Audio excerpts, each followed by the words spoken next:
लोक जनशक्ति पार्टी रामविलास के राष्ट्रीय अध्यक्ष चिराग पासवान ने आज जिन सवालों को लेकर जवाब दिए, पहले तो अंबेडकर जयंती मनाने वाले हैं बापू सभागार में। पहले होने वाला था मिलर स्कूल के फील्ड में, वहां पर उनका कहना था कि वहां पर हमें फील्ड नहीं मिला, और भी तमाम बातें। मस्जिदों के अजान को लेकर बड़ी बयान दी है, और साथ ही वो बीजेपी के बयानों से किनारा करते हुए उनका अलग बयान था। साथ ही तेज प्रताप समेत और भी बिहार की सियासत पर क्या कुछ बोल रहे हैं चिराग पासवान, इससे पहले बता देते हैं कि औपचारिकता के लिए कि आप देख रहे हैं झकास भारत, मेरा नाम हुआ रविकांत। तमाम सवालों का जवाब सुनेंगे इस वीडियो में। जयंती मनाने जा रहे हैं, क्या कुछ पार्टी की तरफ से प्रस्ताव होगा जो पारित किया जाएगा? सबसे इम्पोर्टेंट ये है। देखिए, यकीनन कई ऐसे प्रस्ताव हैं, कई राजनीतिक प्रस्ताव भी हैं।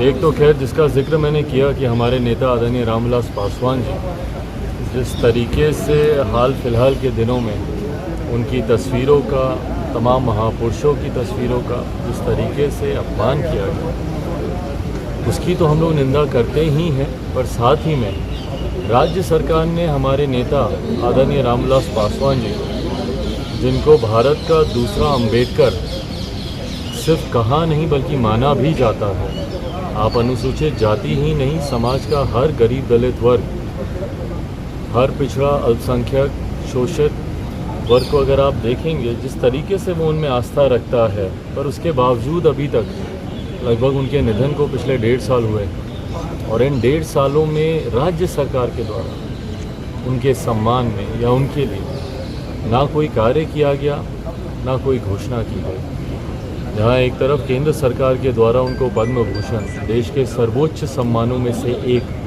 उनको दिया गया, राज्य सरकार के द्वारा इस तरीके की उदासीनता, हम लोग लंबे समय से प्रयासरत थे। पत्र के माध्यम से मुलाकात तो खैर मुख्यमंत्री जी करते नहीं, पर उनके साथी सहयोगियों के साथ संपर्क साधकर हम लोग प्रयासरत थे कि कम से कम उनकी प्रतिमा यहाँ पर लगाई जाए। पर राज्य सरकार ने अभी तक उस पर भी ना कोई फैसला लिया, ना आज तक अभी मेरे किसी पत्र का उन्होंने जवाब दिया। बट बहरहाल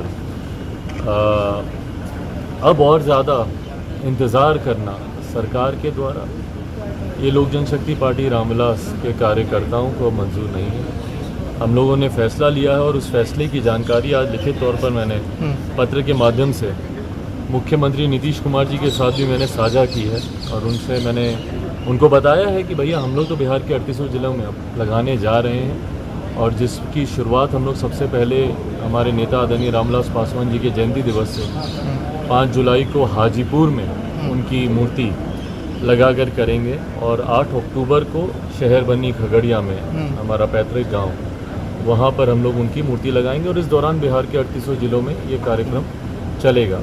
इसमें यकीनन राज्य सरकार से भी सहयोग की ज़रूरत होती है, NOCs वगैरह, दुनिया भर की परमिशंस। उसके लिए मैंने आज पुनः एक पत्र लिखा है और आग्रह किया है कि भाई अगर एक बार मुख्यमंत्री मिलने का समय दें तो हम लोग मिलना चाहेंगे। तो यकीनन कल एक संकल्प के तौर पर इसको तो लिया ही जाएगा, बट हाँ, कई और ऐसे राजनीतिक प्रस्ताव हैं जिसको कल इस सभा में पारित किया जाएगा। एक सवाल बहुत अहम है, कल अम्बेडकर जयंती है और तेज प्रताप यादव कल से एक बड़ी मुहिम चला रहे हैं। वो चाहते हैं कि बिहार में गुटखा एक तरह से बैन हो, बाज़ारों में ना बिके, क्योंकि युवा जो है वो शिकार हो रहे हैं। क्या कहेंगे इस पर? नहीं, बिल्कुल भाई, ऐसे जितने भी पदार्थ हैं यकीनन उसको बैन किया जाना चाहिए। सिर्फ शराबबंदी अकेले ही क्यों, पर इसके लिए राज्य सरकार कोई फैसला लेगी, मुझे पता नहीं। मैं किसी पे व्यक्तिगत टिप्पणी नहीं कर रहा, बट कई उन्हीं के नेता हैं जिनके टेबल पर, जनता दल यूनाइटेड की बात कर रहा हूँ, जिनके टेबल की वो तस्वीरें वायरल हुई थी, जो खुद संभवतः उसका सेवन करते होंगे। बट हाँ, इन तमाम चीज़ों से ऐसे पदार्थ जो हानिकारक हैं, जो सेहत को नुकसान देते हैं, जिसमें सिर्फ एकमात्र शराबबंदी ही नहीं है, सिर्फ शराब ही नहीं है, और भी कई ऐसी चीज़ें हैं। तो जब मुख्यमंत्री जी महापापियों का जिक्र करते हैं तो उसमें ये भी तमाम कैटेगरीज को जोड़ लें और एक ही साथ सबको बैन करें। कहाँ से लोग आ रहे हैं, कितने लोग आ रहे हैं सर? भाई, बिहार के हर एक ज़िले से, संभवतः हर एक पंचायत से लोग आ रहे हैं। संख्या में मैं इसको बांधना नहीं चाहूँगा, पर यकीनन एक भव्य कार्यक्रम होगा। पहले मिलर स्कूल के फील्ड में था चिराग जी, फिर अभी भाई नहीं मिली परमिशन, क्या करूँ? सरकार ने नहीं दिया। हाँ, ऑफकोर्स सरकार ने नहीं दी, सरकार देता। जदयू कार्यालय के बगल में था इसीलिए। अब वही, अब उनको दिक्कत होगी। आजकल लाउड स्पीकर की दिक्कतें कईयों को होती हैं, तो हो सकता है उनको भी दिक्कत होगी कि भाई बगल में भाषण चलेगा। अच्छा, लाउड स्पीकर वाला मुद्दा खूब चल रहा है चिराग जी अभी, मस्जिदों से लाउड स्पीकर उतरवाने का, इस पर क्या कहना है? भाई भारत गंगा जमुनी तहजीब के लिए जाना जाता है और एक लंबे समय से परंपराएं रही हैं जहां पर एक दूसरे के दिन त्योहारों पर हम लोग शरीक होते हैं, एक दूसरे के त्योहारों को हम लोग मिलकर बनाते हैं। इस तरीके से राजनीतिक लाभ के लिए जब आपको यकायक किसी एक लाउड स्पीकर से दिक्कत होने लगे, अभी तक तो किसी को नहीं हो रही थी, पर संभवतः शायद कोई लोकल चुनाव होंगे वहाँ पे, क्योंकि ऐसी दिक्कतें सिर्फ चुनाव के वक्त ही नेताओं और राजनीतिक दलों को होने लगती हैं। तो यकीनन कोई ना कोई बीजेपी फायदा लेना चाहती है इस पर। भाई फायदे नुकसान की बात नहीं है, इसमें देश बढ़ता है, देश बर्बाद होता है। जैसा मैंने कहा कि हमारा देश जाना जाता है भैया यूनिटी इन डाइवर्सिटी के लिए, हमारा देश जाना जाता है गंगा जमुनी तहजीब के लिए।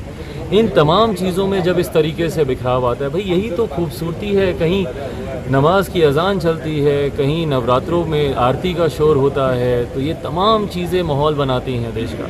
इसमें बिना मतलब कि इन सब राजनीति, और जैसा मैंने कहा भाई मेरी तो लड़ाई और बहुत बड़ी है जी, मुझे तो बिहार को विकसित बनाना, मैं इन सब राजनीति। खड़गांव में जो है जो आरोपी थे, रामनवमी हिंसा में जो आरोपी थे, उनका घर पर बुलडोजर चला है। बदले की भावना, बदले की भावना सरकार करती है, यही काम तो करती है, बदले की भावना।